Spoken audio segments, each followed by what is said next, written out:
사이트는 무엇인가에 대해서 알아보도록 하겠습니다. 여성 건강과 밀접한 관련이 있는 가장 중요한 화두는 호르몬입니다. 여성들은 평생 호르몬의 변화에 민감하기 때문인데요. 생리주기에 따라 호르몬의 분비 양상이 달라지고요. 건강에 다양한 영향을 미치게 됩니다. 생리주기가 불규칙해지는 원인은 여러 가지가 있을 수 있는데요. 다낭성 난소 증후군, 스트레스나 섭식장애로 인한 배란장애, 부신의 피로, 갑상선 건강의 문제, 고프로락틴 혈증 등과 같은 내분비 질환 등 다양합니다. 생리가 불규칙해지면 생활에 불편함 뿐 아니라 심한 경우 자궁의 염증, 종양, 자궁 내마감, 조기 폐경, 골다공증과 심혈관계 건강 등 심각한 증상도 나타날 수 있어서 관심을 좀 더 가지시는 것이 좋겠습니다. 생리주기와 관련된 2020년 하버드대학교 연구 결과는 생리주기가 불규칙할 경우에 조기 사망의 위험도가 높아질 수 있다고 밝혔습니다. 불규칙한 생리주기가 호르몬 불균형, 만성 염증, 대사장애 등을 유발할 수 있고요. 이는 난소암, 심장질환, 당뇨병 등 위험 증가로 이어질 수 있다는 것입니다. 올해 2월 내분비 대사 저널에 게재된 논문에서는 생리가 불규칙하거나 생리 기간이 긴 여성은 비알코올성 지방간의 위험도 상승할 수 있다고 밝혔는데요. 40세 미만의 여성 7만 2천 명 이상의 데이터를 분석한 결과 약 28%는 불규칙한 생리주기가 있었고 7% 정도에서 비알코올성 지방간이 나타났는데 4년간의 추적 조사 결과 생리주기가 불규칙한 그룹에서 약 9%가 새롭게 비알코올성 지방간 진단을 받았습니다. 연구팀은 이 비알코올성 지방간의 경우 아직 치료제로 승인된 의약품이 없기 때문에 식이요법과 운동이 표준치료 방안으로 매우 중요하다고 강조를 했습니다. 대표적인 여성 호르몬으로는 에스트로겐과 프로게스테론 두 가지인데요. 에스트로겐은 생리주기를 일정하게 조절하고 배란, 임신, 출산 등에 폭넓게 관여하면서 뼈, 뇌와 혈관 등의 건강에도 중요한 역할을 하는 호르몬이고 프로게스테론은 체온 조절, 체지방 감소, 임신 및 임신 유지 등에 관여하는 호르몬입니다. 그런데 이 두 가지 호르몬이 균형을 이루는 것이 중요한데요. 현대 여성들의 식생활이나 생활습관, 또 환경 등의 영향으로 균형이 깨져서 호르몬의 불균형이 발생하는데요. 특히 에스트로겐의 비율이 높아지면서 문제가 발생하는 경우가 많다고 할 수 있습니다. 이를 에스트로겐 우세 현상이라고 합니다. 그렇다면 여성 호르몬의 불균형, 특히 에스트로겐 우세 현상이 발생하는 원인이 무엇이고 또 어떤 증상이 나타날 수 있는지에 대해서 알아보도록 하겠습니다. 에스트로겐 우세 현상의 결과는 다양한 부정적 증상을 초래할 수 있는데요. 생리전 증후군 및 생리주기의 불규칙, 신진대사 저하로 인한 체중 및 비만도 증가, 자궁 및 유방의 종양, 대사 증후군 가능성 상승 등을 예로 들 수 있습니다. 갱년기에는 에스트로겐이 주로 감소하면서 에스트로겐 우세 현상이 해소될 수 있다고 생각하실 수도 있는데 현실은 그렇지 않습니다. 왜냐하면 오른쪽 그림에서 보시는 것처럼 프로게스테론의 감소율이 더 커서 오히려 에스트로겐 우세 현상이 지속되거나 악화되기 때문이죠. 우선 에스트로겐 우세 현상의 원인을 살펴볼 필요가 있겠습니다. 우선 제노에스트로겐의 문제를 꼽을 수 있겠는데요. 제노에스트로겐은 가짜 에스트로겐이라는 뜻입니다.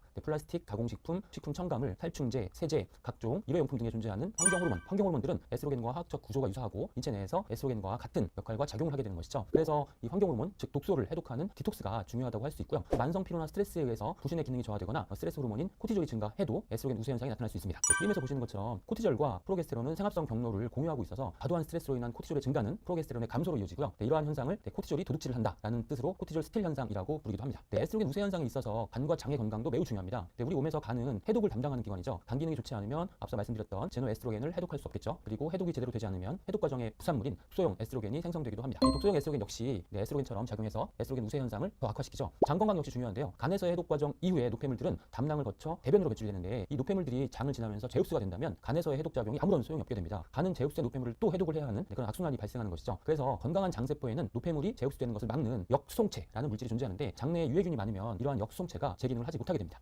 그림을 보시면서 설명을 드릴 텐데요. 그림의 왼쪽은 소화관, 즉 장을 거쳐 배설이 되는 통로이고요. 가운데 사각형 부분이 바로 장세포입니다. 노폐물들이 제흡수가 되면 오른쪽의 문맥을 통해 다시 간으로 돌아가게 됩니다. 이러한 과정을 억제하는 것이 바로 안티포터 역수송체이죠. 역수송체가 제대로 기능을 해야 간에서 해독된 노폐물들의 제흡수를 막고 몸 밖으로 배출을 시킬 수 있게 됩니다. 그래서 간은 해독작용을 하고 해독작용의 완성은 장에서 이루어진다라고 할 수 있습니다. 역수송체가 제대로 기능을 하기 위한 조건은 바로 장의 건강, 그래서 프로바이오틱스와 식이섬유의 섭취가 중요하고 이는 제노에스트로겐의 해독과 배출을 통해 에스트로겐 우세 현상을 완화하는 데 도움을 줄 수 있게 되는 것입니다. 에스트로겐 우세 현상이 나타나는 또 다른 이유는요. 바로 호르몬 축 이상입니다. 여성들의 호르몬 분비 기관 중 난소와 부신, 갑상선은 모두 축으로 연결되어 있다. 즉 서로 긴밀한 상호작용을 통해서 생체 반응을 조절하게 됩니다. 따라서 한 군데 문제가 생기면 축으로 연결되어 있기 때문에 다른 부분에도 연쇄적으로 문제가 생기는 것이죠. 앞에서 보셨듯이 스트레스나 만성 피로로 부신에서 코티졸이 많이 생성되면 프로게스테론이 줄어들게 되는 것이나 오른쪽 그림에서 보시는 것처럼 과도한 코티졸의 생성은 갑상선 호르몬의 생성을 방해해서 갑상선 기능 저하를 유발할 수도 있는 것이죠. 갑상선 질환을 여성의 병이라고 하는데 그만큼 현대 여성들에게 갑상선 건강 문제가 많이 발생합니다. 갑상선 건강 문제와 관리에 대해서도 알아보도록 하겠습니다. 대표적인 갑상선 건강 문제에는 갑상선 기능 항진과 기능 저하를 들 수 있겠습니다. 이러한 갑상선 문제는 왜 생기는 것일까요? 면역과 관련이 있습니다. 우리 몸에 침입한 나쁜 외부 물질을 항원이라고 하는데 우리 몸에 항원이 침입하면 면역 체계가 항체를 생성해서 배양을 하게 됩니다. 그런데 면역 기능에 문제가 있어서 비정상적인 이상 항체를 생성하게 되는데 이 항체가 갑상선 자극 호르몬 수용체를 활성화시키면 갑상선 호르몬이 과다하게 만들어지는데 바로 갑상선 기능 항진입니다. 자가면역 질환인 그레이브스 병에 의해 주로 발생하게 됩니다. 또 다른 이상 항체는 갑상선 조직을 파괴해서 기능 저하가 나타나는데요. 역시 자가면역 질환인 하시모토병이 그 원인입니다. 갑상선 건강 문제의 80% 이상이 자가면역 질환인 그레이브스 병과 하시모토병에 의해서 발생하게 되는 것이죠. 그런데 아직까지는 이를 예방할 수 있는 방법을 현대 과학이 찾지는 못했습니다. 갑상선에 도움이 되는 영양소에는 어떤 것들이 있을까요? 갑상선 기능 항진의 경우에는 호르몬이 과다하게 분비되면서 신진대사가 지나치게 활성화되기 때문에 모든 영양소가 쉽게 소모되고 고갈이 됩니다. 따라서 단백질, 비타민, 미네랄 등 기본적인 영양소를 충분히 보충하는 것이 중요하고요. 기능 저하의 경우에는 갑상선 호르몬을 활성형으로 전환하는 데 꼭 필요하고 이상 항체를 억제하는 데 도움이 되는 셀레늄, 그리고 표적세포의 호르몬이 잘 작용하도록 도와주는 아연이 중요합니다. 갑상선 호르몬의 원료가 되는 요오드는 우리 국민들이 충분히 섭취하고 있기 때문에 크게 중요하진 않습니다. 많이 질문하시는 내용들에 대한 답을 드려보도록 하겠습니다. 갑상선과 요오드는 밀접한 관련이 있다는데 식품을 통한 요오드 섭취는 없이는 어떻게 조절을 해야 하나요? 라는 질문들을 하시는데요. 요오드를 많이 함유하는 김이나 미역의 섭취에 대해서는 특별히 신경 쓸 것이 없습니다. 통상 우리나라 사람들이 섭취하는 정도의 양으로는 치료 경과에 큰 영향을 주지 않습니다. 따라서 김이나 미역의 섭취를 피할 필요는 없고요. 단 방사성 요오드 치료를 받는 경우에는 치료 전에 적어도 2주 정도 요오드가 많이 함유되어 있는 음식을 피해야 하는데 치료가 끝나면 섭취해도 무방합니다. 항갑상선제를 복용하면 위장 장애를 일으킨다는데 이게 사실인가요? 실제 갑상선 기능 항진증을 항갑상선제로 치료하는 도중에 일시적으로 소화가 전보다 잘 안 되는 듯하고 속이 더부룩한 느낌이 드는 경우가 흔히 있습니다. 그러나 이것은 항갑상선제가 위장 장애를 일으켜서가 아닙니다. 갑상선 기능 항진증이 심한 상태에서는 유장관 운동이 빨라져서 먹은 것이 빨리 소화되다가 항갑상선제로 치료를 하게 되면 유장관 운동 이전의 정상 상태로 돌아오는데 이때 상대적으로 전보다 먹은 것이 잘 안 내려가는 것처럼 느끼는 것입니다. 갑상선 기능 저하증에는 어떤 음식이 좋은가요? 요오드는 갑상선 호르몬을 만드는 재료로 쓰이기 때문에 요오드가 모자라면 갑상선 기능 저하증이 생길 수 있습니다. 그러나 우리나라에서는 하루에 필요한 요오드 섭취량의 약 20배 정도를 섭취하고 있어서 요오드 부족으로 인한 갑상선 질환은 없다고 보시는 것이 맞습니다. 그런데도 많은 분들이 갑상선 질환 환자는 요오드를 많이 섭취해야 한다고 잘못 알고 계신 것이죠. 갑상선 기능 저하증으로 진단을 받았습니다. 평생 동안 약을 먹어야 하나요? 갑상선 기능 저하증의 원인이 무엇인지에 따라 다릅니다. 갑상선을 수술로 제거했거나 방사선 요오드 치료 또는 방사선 치료 등으로 갑상선이 파괴된 경우에는 영구적 갑상선 기능 저하증이 되기 때문에 평생 동안 갑상선 호르몬제를 복용하셔야 합니다. 그러나 일시적으로 갑상선 기능 저하증인 경우에는 갑상선 호르몬제를 복용하지 않고 기다리거나 단기간 사용 후 끊어도 되는 경우가 대부분입니다.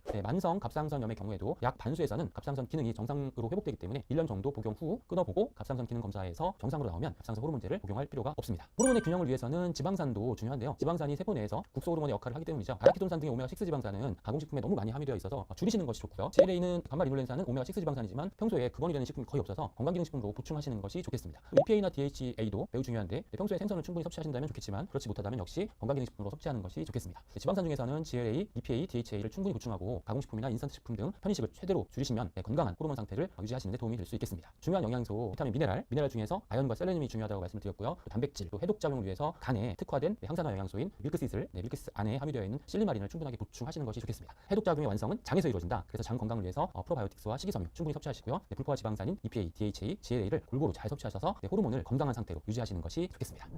오늘 여성 건강에 대해서 알아봤습니다. 경청해 주셔서 감사합니다.